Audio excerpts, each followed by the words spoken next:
мунтахаби ҷавонони то 19-солаи футзали Тоҷикистон ба шикасти сеюми худ дар чемпионати Ассотсиатсияи футболи Осиёи Марказӣ, ки дар шаҳри Бишкеки Қирғизистон ҷараён дорад, мувоҷеҳ шуд.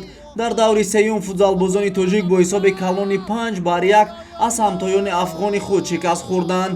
голи ягонаи мунтахаби ҷавонони кишварро дар дидори мазкур аз нуқтаи дабл пеналти Саид Исроил Саидов вориди дарвозаи якачини то 19-солаи футзали Афғонистон намуд.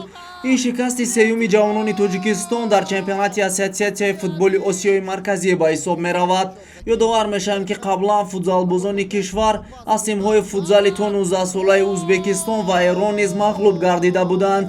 дар бозии навбати худ якачини то 19-солаи футзали Тоҷикистон бо ҳамтоёни худ аз Қирғизистон дидор анҷом медиҳанд.